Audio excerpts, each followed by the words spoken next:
आप में से कई लोगों ने सुना होगा इन्फॉर्मेशन इज़ पावर, और आज हम ऐसी ही एक इन्फॉर्मेशन के बारे में जानेंगे जिसने इंडिया ही नहीं वर्ल्ड के one of the richest people की नेटवर्थ आधी कर दी है। जी हाँ, 24 जनवरी को ऐसी एक इन्फॉर्मेशन आई जिसने गौतम अडानी, जो दुनिया के थर्ड रिचेस्ट इंसान थे, उन्हें कुछ ही दिनों में 21 नंबर पर पहुंचा दिया और उनकी नेटवर्थ जो 120 बिलियन डॉलर्स थी वो आधी होकर 60 बिलियन डॉलर्स रह गई। यह इन्फॉर्मेशन आई है एक रिपोर्ट के फॉर्म में जिसने अडानी ग्रुप पर कुछ एलिगेशंस लगाए हैं, मतलब कि आरोप लगाए हैं। और इसी रिपोर्ट की वजह से फ्रांस की एक ऑयल कंपनी जिसका नाम टोटल एनर्जीज है, उसने अडानी ग्रुप के 4 लाख करोड़ के एक हाइड्रोजन प्रोजेक्ट में अपने पार्टिसिपेशन को होल्ड पर डाल दिया। मतलब कि अभी के लिए ये कंपनी इस प्रोजेक्ट में पार्टिसिपेट नहीं करेगी।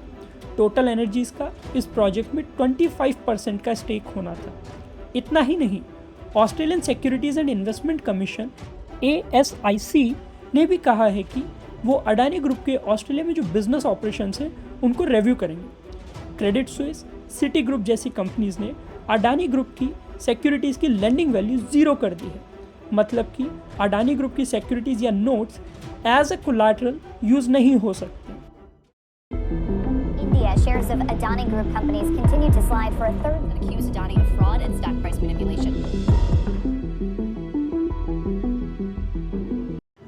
हिंडनबर्ग रिसर्च, यही वो कंपनी है जिसने 24 जनवरी को वो रिपोर्ट पब्लिश की जिसमें क्लेम किया गया है कि कैसे गौतम अडानी दुनिया का सबसे बड़ा कॉरपोरेट फ्रॉड कर रहे हैं। इसी रिपोर्ट के आने के बाद से ही अडानी ग्रुप के शेयर्स नीचे जा रहे हैं, उनका नेटवर्थ कम होता जा रहा है।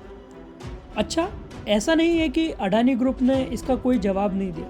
24 जनवरी को हिंडनबर्ग रिसर्च की रिपोर्ट आने के बाद 25 जनवरी को अडानी ग्रुप के CFO इसका जवाब देते हैं कि ये रिपोर्ट अडानी ग्रुप को अंडरमाइन करने के लिए लाई गई है, और वो इस रिपोर्ट की टाइमिंग पर भी सवाल खड़ा करते हैं क्योंकि अडानी ग्रुप 20,000 करोड़ का फॉलो ऑन पब्लिक ऑफरिंग ला रहा है। इतना ही नहीं, 29 जनवरी को अडानी ग्रुप हिंडनबर्ग रिसर्च की रिपोर्ट के जवाब में अपनी एक 413 पेजेस की रिपोर्ट पब्लिश करता है जिसमें उन्होंने बताया है कि कैसे ये सारे एलिगेशन सही नहीं है और हिंडनबर्ग रिसर्च की रिपोर्ट एक कैलकुलेटेड अटैक है इंडिया पर और इंडियन इंस्टीट्यूशंस पर। इस पर हिंडनबर्ग रिसर्च का जवाब आता है कि अडानी ग्रुप इंडिया का सहारा लेकर अपने आप को बचा रहा है, और ऐसा नहीं ही है तो जो एलिगेशंस हिंडनबर्ग रिसर्च ने अपनी रिपोर्ट में लगाए हैं उनका जवाब दें। अब आप सोच रहे होंगे कि कौन है ये हिंडनबर्ग रिसर्च कंपनी और क्या करती है और इसका अडानी ग्रुप से क्या लेना देना है। नेथन एंडरसन, ये है हिंडनबर्ग रिसर्च के फाउंडर। इन्होंने हिंडनबर्ग रिसर्च कंपनी बनाई 2017 में। इससे पहले इन्होंने यूनिवर्सिटी ऑफ कनेटिकट से पढ़ाई की और इंटरनेशनल बिजनेस मैनेजमेंट में स्पेशलाइजेशन किया। नेथन ने अपने प्रोफेशनल करियर में एम्बुलेंस ड्राइवर से लेकर कई इन्वेस्टमेंट मैनेजमेंट कंपनीज में काम किया है। ये क्लैरिटी स्प्रिंग्स नाम की कंपनी के CEO भी रह चुके हैं। और फिर इन्होंने अपनी कंपनी हिंडनबर्ग रिसर्च बनाई न्यूयॉर्क में। नेथन ने अपनी कंपनी का नाम हिंडनबर्ग रिसर्च रखा और ये आता है एक एयरशिप एक्सीडेंट से। आज के ज़माने में जैसे हम प्लेन से ट्रैवल करते हैं, ऐसे ही 1937 में लोग एयरशिप में ट्रैवल करते थे जो हाइड्रोजन गैस से चलने वाला एक एयर बलून था। तो हुआ क्या, मई 6, 1937 को हिंडनबर्ग नाम के एक एयरशिप जर्मनी से 97 लोगों को लेकर US जा रहा था और करीब 7:25 पर लैंडिंग करते समय इस एयरशिप में आग लग जाती है और 35 लोग मारे जाते हैं। और ये कोई पहला एक्सीडेंट नहीं था, एयरशिप्स में पहले भी ऐसे एक्सीडेंट हो चुके थे। नेथन एंडरसन मानते हैं कि ये एक मैन मेड डिज़ास्टर है, मतलब कि इंसानों की गलती से हुआ एक एक्सीडेंट जो कि अवॉइड किया जा सकता था। जिस तरह ये एक मैन मेड डिज़ास्टर था, ऐसे ही स्टॉक मार्केट में भी कई मैन मेड डिज़ास्टर होते हैं और उनको भी अगर राइट टाइम पर आइडेंटिफाई किया जाए तो अवॉइड किया जा सकता है।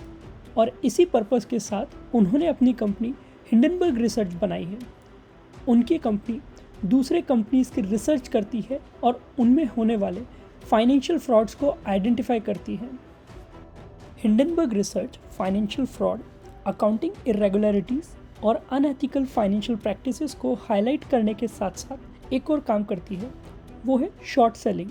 मतलब जब शेयर मार्केट गिरता है तब प्रॉफिट बनाते हैं। शेयर मार्केट ऊपर जाने पर प्रॉफिट बनाते सभी ने सुना होगा, पर मार्केट गिरता है तब भी काफ़ी लोग प्रॉफिट बनाते हैं। उसे ही शॉर्ट सेलिंग कहते हैं। शॉर्ट सेलिंग क्या होता है?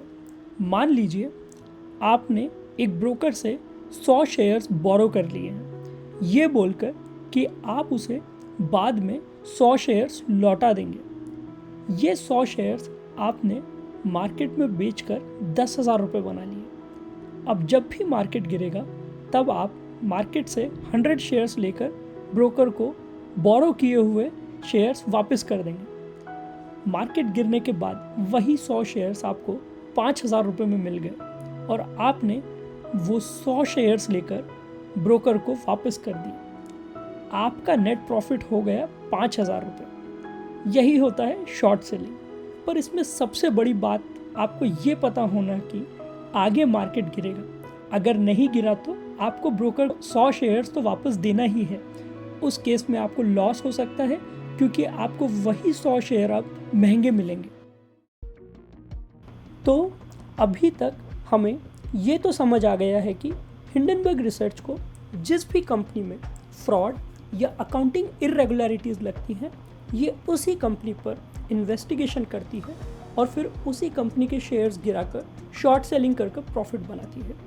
हिंडनबर्ग रिसर्च ने अडानी ग्रुप के केस में भी इन्वेस्टिगेशन की और अपनी सारी फाइंडिंग्स एक रिपोर्ट बनाकर 24 जनवरी को पब्लिक कर दी है और क्लेम किया है कि अडानी ग्रुप दुनिया का सबसे बड़ा कॉरपोरेट फ्रॉड कर रहे हैं। तो अब बात आती है कि 100 से भी ज़्यादा पेज की रिपोर्ट में हिंडनबर्ग रिसर्च ने अडानी ग्रुप पर क्या क्या एलिगेशंस या क्वेश्चंस उठाए हैं। तो फर्स्ट मेन एलिगेशन है stock manipulation and accounting fraud. Hindenburg research का कहना है कि गौतम अडानी के भाई विनोद अडानी की मॉरिशस में 38 शेल कंपनीज हैं। इन शेल कंपनीज के न कोई एम्प्लॉयज़ हैं, न फ़ोन नंबर है और न एड्रेस है। मतलब कि ये सभी 38 कंपनीज डमी कंपनीज हैं। इन शेल कंपनीज ने अडानी ग्रुप में बिलियंस ऑफ डॉलर्स लगाए हैं, जिससे कि अडानी ग्रुप के स्टॉक की वैल्यू आर्टिफिशियली बढ़ाई जा सके। सेकंड की एलिगेशन या क्वेश्चन है स्मॉल ऑडिट फर्म का अडानी ग्रुप के बिजनेस को ऑडिट करना। हिंडनबर्ग रिपोर्ट के अकॉर्डिंग अडानी ग्रुप जैसे बिजनेस एम्पायर जो कि काफ़ी फैला हुआ है को ऑडिट करने के लिए एक स्मॉल ऑडिट फर्म सफिशिएंट नहीं है। अडानी ग्रुप का ऑडिट करने वाली ऑडिट फर्म में कुल 4 पार्टनर्स हैं और 11 एम्प्लॉयज़ हैं। हिंडनबर्ग रिपोर्ट का कहना है कि अडानी ग्रुप को ऑडिट करने वाली कंपनी की कोई वेबसाइट तक नहीं है। अब जिस कंपनी में सिर्फ 11 एम्प्लॉयज़ हैं, वो अडानी ग्रुप के बिलियंस ऑफ डॉलर्स के कॉम्प्लेक्स बिजनेस को कैसे ऑडिट कर सकती हैं। थर्ड की एलिगेशन है कि अडानी ग्रुप एक फैमिली ओन्ड बिजनेस है और अडानी ग्रुप के 22 पोजीशंस, टॉप 22 पोजीशंस में से 8 पोजीशंस गौतम अडानी के फैमिली मेंबर्स के पास है। ये कुछ मेन एलिगेशंस थे हिंडनबर्ग की रिपोर्ट में। हिंडनबर्ग ने इतने एलिगेशंस तो लगा दिए अडानी ग्रुप पर ऐसा क्या है कि हिंडनबर्ग को स्टॉक मार्केट और बड़े बड़े कंपनीज इतना सीरियसली ले रही हैं और अडानी ग्रुप में इन्वेस्टमेंट्स को रिव्यू कर रही हैं? उसका रीज़न है हिंडनबर्ग रिसर्च का पास्ट रिकॉर्ड। ऐसा पहली बार नहीं हुआ है कि हिंडनबर्ग रिसर्च ने कोई रिपोर्ट पब्लिश की है जिसमें अकाउंटिंग फ्रॉड के एलिगेशंस लगाए हैं। हिंडनबर्ग रिसर्च ने पहले भी कई सारे कंपनीज पर ऐसे एलिगेशंस लगाए हैं और उन कंपनीज के अगेंस्ट भी रिपोर्ट्स पब्लिश की हैं। जैसे कि सितंबर 2020 में हिंडनबर्ग ने निकोला कंपनी पर एक रिपोर्ट पब्लिश की थी और निकोला के शेयर 14% से गिर गए थे। जून 2020 में हिंडनबर्ग रिसर्च ने विंस फाइनेंस के अगेंस्ट रिपोर्ट पब्लिश की और विंस फाइनेंस के शेयर भी 15% से गिर गए। ऐसे ही जीनियस ब्रांड्स कंपनी जिसके शेयर 80% से गिर गए थे, चाइना मेटल रिसोर्सेज यूटिलाइजेशन के 90% से गिर गए थे, HF फूड्स के 20% से, अफरिया के 23% से। ब्लूमबर्ग के अकॉर्डिंग हिंडनबर्ग रिसर्च ने जिन भी कंपनीज को टारगेट किया उनके शेयर्स करीब करीब 15% से नीचे गिर गए अगले ही दिन। तो क्या हम मान लें कि गौतम अडानी की कंपनी में फ्रॉड हुआ है? हमारे देश के इंस्टीट्यूशंस जैसे कि SEBI, reserve bank of India इसकी इन्वेस्टिगेशन कर सकते हैं।